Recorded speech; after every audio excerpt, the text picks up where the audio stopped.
Hello बच्चा लोग, सो आज हम लोग पढ़ने वाले हैं अंडरस्टैंडिंग द वेदर चैप्टर 2 के 2 markers 3 markers and 5 markers question. इसमें सारे क्वेश्चन आंसर्स पॉइंट्स में होंगे जो कि आपके एग्ज़ाम के लिए बहुत इंपॉर्टेंट होंगे। आपको सीखने मिलेगा कैसे आंसर राइटिंग होनी चाहिए एग्ज़ाम पॉइंट ऑफ व्यू से।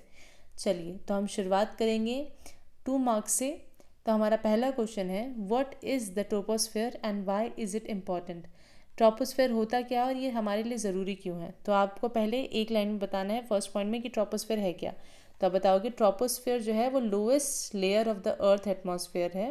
ठीक है, अर्थ नहीं, अर्थ के एटमॉस्फेयर का लोएस्ट लेयर है। और सेकेंड आप बताओगे कि it is where all weather phenomena, जितनी भी बारिश बादल सब कुछ होता है, सारे वेदर से रिलेटेड चीज़ें यहीं होती हैं। एंड यहीं पे इसी की वजह से human animals and plants survive करते हैं, यहाँ रहते हैं इसी ट्रोपोस्फेयर के अंदर। ठीक है। सेकंड क्वेश्चन है, what are the main elements of weather. इसमें सिर्फ आपको एलिमेंट्स बताने हैं वेदर के। तो आप बताएंगे कि there are 5 elements of weather, temperature, precipitation, wind, atmospheric pressure and humidity. इनमें से एक भी आपको मिस नहीं करना है। और आपको फिर बताना है कि यही एलिमेंट मिलके हमें वेदर को डिस्क्राइब करने में, बताने में और उसको मेजर करने में मदद करते हैं at a given time and place. ठीक। चलिए third question, what is precipitation. Precipitation क्या है और नेम 2 टाइप्स। कोई भी 2 टाइप बता सकते हैं आप प्रेसिपिटेशन के।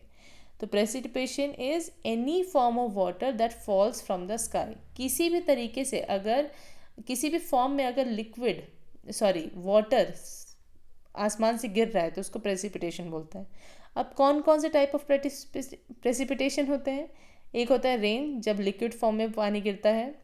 स्नो, जब वाटर जो है वो सॉलिड फॉर्म में गिरता है। सिल्ट, जब मिक्स होता है। और हेल, जब मोटे मोटे गोले गिरते हैं बारिश के साथ, लिक्विड के साथ मोटे मोटे आइस के गोले गिरते हैं, उसको हेल बोलते हैं। फोर्थ क्वेश्चन है, what is the role of the thermometer in weather study. Weather की स्टडी करते वक्त थर्मोमीटर का क्या रोल है। तो देखिए, ए है थर्मोमीटर जो होता है इससे हम टेम्परेचर मेजर करते हैं एयर का। सेकेंड पॉइंट लिखेंगे आप, it helps us compare temperature in different places and times. तो थर्मोमीटर की वजह से हम टेम्परेचर को अलग अलग प्लेसेस पे और अलग अलग टाइम पे कंपेयर कर पाते हैं। फिफ्थ क्वेश्चन है, what does a rain gauge measure. Rain gauge क्या मेजर करता है। जैसे इस वर्ड से आपको पता लग जाना चाहिए, रेन गॉज जो है वो अमाउंट ऑफ रेनफॉल पता करता है एक सर्टेन लोकेशन की। ठीक है। और the measurement is expressed in millimetres. तो आपको बताना है कि रेन गॉज रेनफॉल मेजर करेगा कि एक एरिया में कितनी रेनफॉल हुई है, बारिश कितनी हुई है। और ये जो है इसकी जो यूनिट होती है वो मिलीमीटर होती है। सिक्स क्वेश्चन है, what is the meaning of atmospheric pressure. Atmospheric pressure होता क्या है, इसका मतलब क्या है। तो आप बताएंगे कि एटमॉस्फेरिक प्रेशर जो होता है ये जो है वेट है जो एयर हमारे ऊपर लगाती है। ठीक है, अर्थ सरफेस के ऊपर, उसी को एटमॉस्फेरिक प्रेशर बोलते हैं।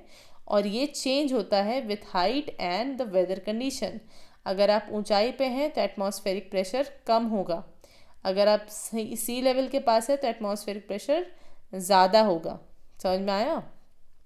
चलिए अब हम 3 मार्क्स क्वेश्चन की बात करेंगे। ध्यान रखिए कि अगर आप 2 मार्क्स के लिए लिख रहे हैं तो आपको 2 पॉइंट, 3 मार्क्स के लिए लिख रहे हैं तो 3 पॉइंट, 5 मार्क्स के लिए लिख रहे हैं तो 5 पॉइंट्स लिखना बहुत ही ज़रूरी है। तो पहला क्वेश्चन है 3 मार्क्स के लिए, how can we measure temperature more accurately today. Temperature को अगर हमें नापना है आज के टाइम पे तो कैसे कर सकते हैं।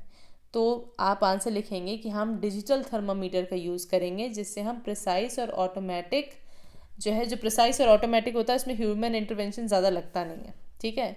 सेकेंड, दे रिकॉर्ड एम्बियंट। एम्बियंट मतलब आसपास का, आज अभी तुरंत का एटमॉस्फेयर का मैक्सिमम, कि भैया सबसे मैक्सिमम टेम्परेचर क्या जा सकता है या क्या है दिन का, और मिनिमम टेम्परेचर नापता है।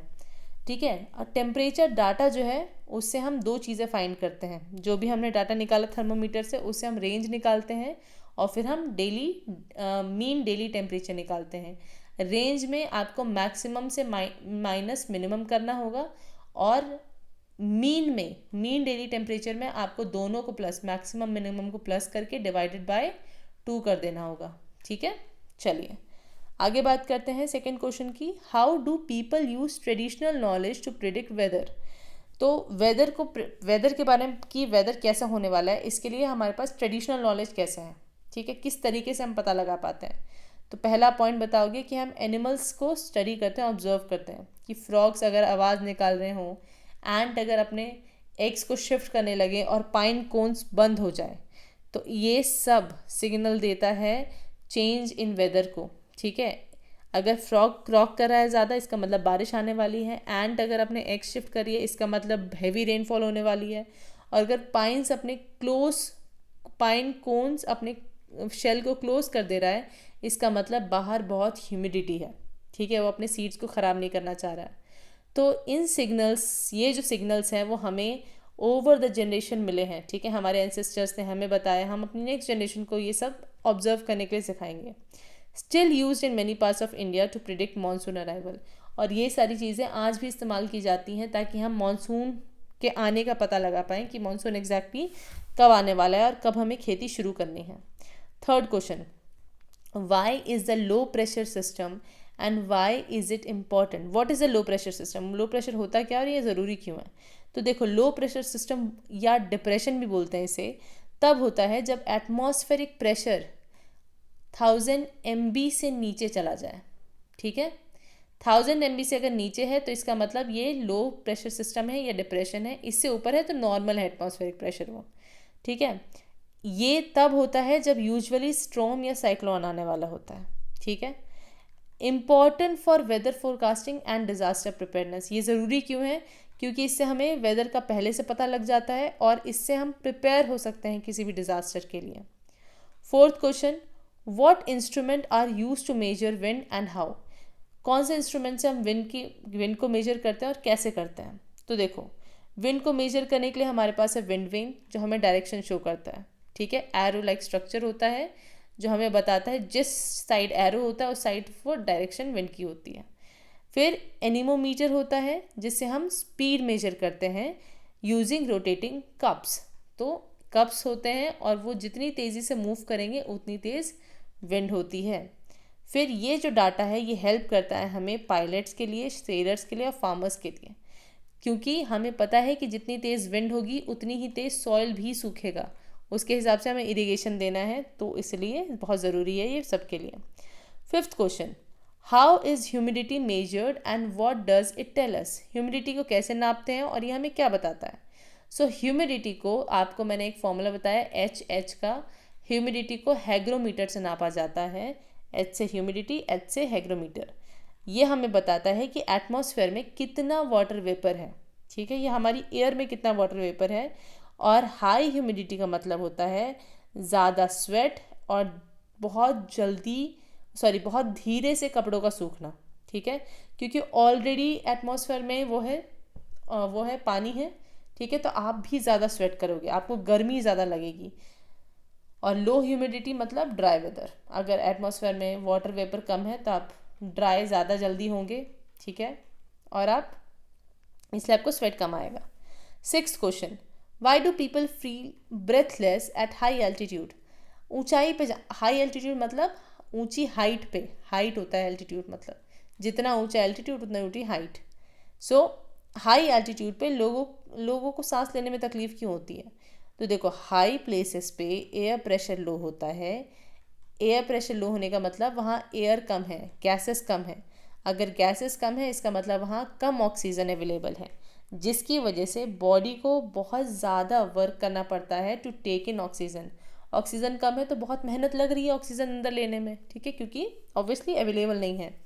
और इसीलिए लोगों को टायर्डनेस, डिजीनेस और ब्रेथलेसनेस होती है, से वो जल्दी थक जाते हैं, उनको थोड़ा चक्कर आने लगता है, सांस लेने में दिक्कत होती है। अब हम बात करेंगे 5 मार्कर्स क्वेश्चंस की, जो बहुत इंपॉर्टेंट क्वेश्चंस हैं। इसमें हमेशा याद रखना 5 पॉइंट्स लिखना, उसको वेल एक्सप्लेन होने चाहिए वो 5 पॉइंट्स। तो देखिए, आपसे डायरेक्टली पूछ सकता है what are the 5 elements, how do the 5 elements of weather work together to define weather. पांचों एलिमेंट्स कैसे साथ में काम करके हमें वेदर का पता लगाने में मदद करते हैं। तो देखो, टेम्परेचर जो है पहला एलिमेंट, वो हमें बताता है कि वेदर कितना हॉट या कूल है, ठीक है। या तो हॉट एयर होगी या तो कोल्ड एयर होगी, ठीक है। प्रेसिपिटेशन हमें बताता है कि या तो रेन है, स्नो है, हेल है, क्या होने वाला है। विंड से हमें, wind moves air and affect flying, selling and farming. Wind जो है मूव करती है और इससे बहुत सारी चीज़ें अफेक्ट होती हैं। Atmospheric pressure affect storm and altitude sickness. जितना ज़्यादा नीचे एटमॉस्फेरिक प्रेशर होगा, जितना कम होगा, उतने ज़्यादा स्टॉर्म के चांसेस होंगे, ठीक है। और उतना ही आपको, जितना ज़्यादा एयर प्रेशर कम होगा, एटमॉस्फेरिक प्रेशर कम होगा, उतना ज़्यादा आपको ऑक्सीजन की कमी लगेगी और उतना ज़्यादा आपको ऊंचाई पे सिकनेस होगी। ह्यूमिडिटी मॉइस्चर को कंट्रोल करता है एयर की और आपका कंफर्ट लेवल को।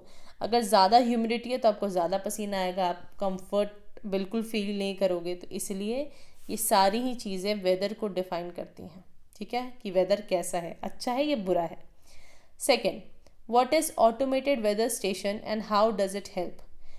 ये होता क्या है और ये मदद कैसे करता है। तो देखो, ये एक सेल्फ ऑपरेटिंग सिस्टम है। ऑटोमेटेड वेदर स्टेशन एक खुद से ऑपरेट करने वाला सिस्टम है, जिससे हमें पता लगता है elements of weather, temperature, wind, rain, pressure and humidity. ये जो है हमें एक एक्यूरेटली पता लगाने में मदद करता है कि वेदर कैसा है, या कोई डिज़ास्टर आने वाला है कि नहीं आने वाला है। और ये यूजुअली कहाँ यूज़ होता है, एविएशन में, मतलब जहाँ प्लेन्स उड़ती हैं, एग्रीकल्चर में, जो कि ऑब्वियसली रेन और मॉइस्चर पे बहुत डिपेंड करता है, और क्लाइमेट स्टडीज़ में, कि भैया क्लाइमेट की जो पर्टिकुलरली स्टडी करते हैं वो तो ये स्टेशन लगाते ही लगाते हैं, ताकि वो हर पल क्लाइमेट का पता कर सकें। So for example, AWS was set up as a glacier lake in Sikkim. जैसे कि आपको एक्सप्लेनेशन वीडियो में मैंने बताया है, अगर आपने नहीं देखा है तो आप मेरे चैनल पे जाके देख सकते हैं। तो सिक्किम में एक जगह है जहाँ ग्लेशियर मतलब बर्फीली लेक है जो जमी हुई है, वहाँ पर जाके उन्होंने ये AWS सिस्टम लगा दिया है, जिसकी वजह से वहाँ पर जितने भी चेंजेस होती हैं सब इनको इन्फॉर्मेशन मिल जाती है without any human intervention. Humans की ज़रूरत ही नहीं पड़ती है इनको, और इनको बहुत ही जल्दी वेदर की इन्फॉर्मेशन वहाँ से मिल जाती है। चलिए, third question, how does accurate weather prediction help society. अगर आप एग्जैक्टली पता लगा पाते हो कि आगे क्या होने वाला है, कैसा वेदर होने वाला है शाम तक या अगले दिन या एक वीक में, तो ये हमारी सोसाइटी को मदद कैसे करता है। तो पहला देखिए, फर्स्ट है फार्मर्स। फार्मर्स जो है अपनी क्रॉप साइकिल और उसके इरिगेशन को प्लान कर पाएंगे। जैसे मान लीजिए उनको पता है कि एक हफ्ते में मानसून आने वाला है, तो अपना लैंड प्रिपेयर करके रखेंगे, ताकि जब मानसून आए तो वो बारिश के बाद अपनी क्रॉप लगा सकें। उनको पता है कि बारिश अभी नहीं आने वाली है, तो तब तक वो इरिगेशन का इस्तेमाल कर सकते हैं, है ना। मानसून का इंतज़ार करने बैठेंगे तो बारिश, तो फिर वो प्लांट्स मर जाएंगे, तो इसलिए।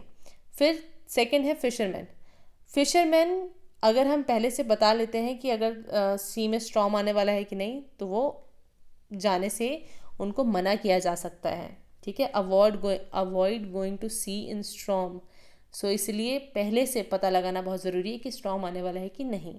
फिर गवर्नमेंट के लिए बहुत ज़रूरी है, ताकि वो प्रिपेयर कर सकें साइक्लोन के लिए, फ्लड के लिए, ड्रॉट के लिए, क्योंकि उनको देखना पड़ता है ना कि वहाँ से किस जगह से लोगों को हटा के किस जगह रखना है। फिर अगर हम पहले से वेदर को प्रेडिक्ट कर पाते हैं तो इससे बहुत सारे लाइफ और रिसोर्सेज बच पाते हैं, बहुत सारा सामान बच जाएगा। वहाँ से एक जगह से दूसरी जगह शिफ्ट किया जा सकता है लोगों को, सामान को, है ना, तो नुकसान कम होता है। And last, prevent disaster and help in early evacuation. इससे क्या है, डिज़ास्टर आने से पहले ही हम उसको बचा सकते हैं, उससे बच सकते हैं एटलीस्ट, और लोगों को वहाँ से निकाला जा सकता है। Fourth question, describe how the 5 instrument work to monitor weather. 5 जो इंस्ट्रूमेंट आपने पढ़े हैं उनसे वेदर को मॉनिटर करने में कैसे मदद मिलती है। तो देखो, थर्मामीटर से हमें टेम्परेचर मेजर करना होता है, रेन गॉज से हम रेनफॉल मेजर करते हैं, बैरोमीटर से हम एटमॉस्फेरिक प्रेशर मेजर करते हैं, एनीमोमीटर एंड विंड वेन से हम विंड की स्पीड और डायरेक्शन मेजर करते हैं, और हैग्रोमीटर से हम ह्यूमिडिटी मेजर करते हैं। इन्हीं सबको मिला के क्या बनता है, हमारा वेदर बनता है। Now fifth question, explain the importance of recording weather data regularly. हम जो वेदर डाटा को मतलब बहुत ही फ्रीक्वेंटली रिकॉर्ड करते हैं, इतनी ज़रूरी क्यों है। रेगुलरली मौसम कैसा है इसके बारे में पता करना ज़रूरी क्यों है। तो देखो पहला, help to observe pattern and predict future weather. तो ये पैटर्न का बताता है कि किस टाइम पे किस मंथ में कैसा वेदर रहता है और इससे हम फ्यूचर के बारे में प्रिडिक्ट कर सकते हैं। Second, data is used by meteorological department to give warning. इस वेदर के डाटा को मेट्रोलॉजिस्ट जो होते हैं वो वार्निंग देने के लिए भी यूज़ करते हैं। जैसे उनको पता चल गया है कि भैया स्टॉर्म आने वाला है तो वो वार्निंग दे देंगे कि आने वाले 1 हफ्ते में बच के रहना। फिर long term records show climate change. जैसे हम मान लो सालों से डाटा कलेक्ट कर रहे हैं और हमने देखा कि पहले मई के महीने में थोड़ी कम गर्मी रहती थी, पर आजकल 10 साल बाद बहुत ही ज़्यादा गर्मी रहती है। तो इसका मतलब क्या हो रहा है, क्लाइमेट चेंज हो रहा है हमारे अर्थ का। फिर ये जो है वेदर की जो डाटा होता है वो एग्रीकल्चर के लिए, ट्रैवल के लिए, टूरिज़्म के लिए, हेल्थ के लिए बहुत इंपॉर्टेंट होता है। तो देखो अगर आप कभी ट्रैवल के लिए जाते हो तो अगर आप टाइप करो गूगल पे कि बेस्ट मंथ कौन सा होता है ट्रैवल के लिए, तो आपको एक पर्टिकुलर मंथ देगा। कैसे दे पाता है, वो वेदर डाटा की वजह से ही दे पाता है, क्योंकि उसको पता होता है कि इस टाइम पे सबसे प्लीजेंट मौसम रहेगा, ठीक है, सबसे एवरेज टेम्परेचर रहेगा, जिसकी वजह से आप अच्छे से घूम पाओगे। फिर इस वेदर रिकॉर्डिंग से हम डैमेज से बचा सकते हैं। जैसे मान लो अब अनएक्सपेक्टेडली बहुत सारी बारिश हो गई तो डैमेज हो जाएगा, बहुत सारा रोड डैमेज होते हैं, फिर लोगों के घर डैमेज हो जाते हैं, पेड़ पौधों को नुकसान होता है। इससे पहले ही अगर हम पता कर पाते तो और डाटा रिकॉर्ड कर पाते तो इस सब से बचा जा सकता है। चलिए आज का हमारा लास्ट क्वेश्चन है, how do temperature and humidity affect human comfort. Temperature से, मौसम से और ह्यूमिडिटी और कैसा उमस है कि नहीं है, इससे ह्यूमन कंफर्ट का क्या लेना देना है।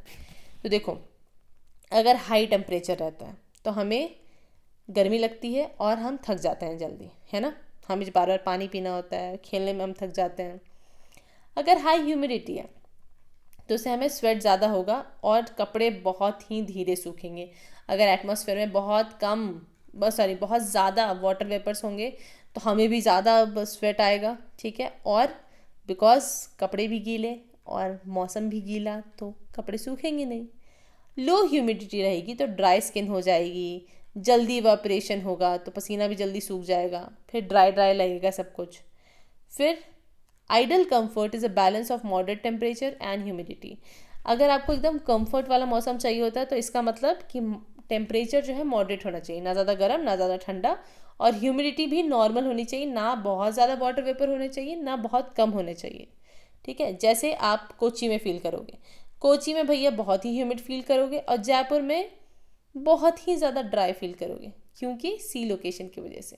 सी किसके पास है, कोची के पास है, तो इसमें बहुत ज़्यादा ह्यूमिडिटी फील करोगे, और जयपुर से सी कुछ ज़्यादा ही दूर है तो इसलिए बहुत ही ड्राई मौसम फील करोगे। तो इसलिए मॉडरेट इलाका जो होता है वो बीच का होता है, ना ज़्यादा दूर ना ज़्यादा पास, ठीक है। चलिए, have a good day everyone. और अगर आपको ऐसे ही इन्फॉर्मेटिव 2 मार्कर्स, 3 मार्कर्स और 5 मार्कर्स चाहिए तो आप कमेंट करके बताइए, मैं नेक्स्ट चैप्टर के लिए भी बनाऊंगी।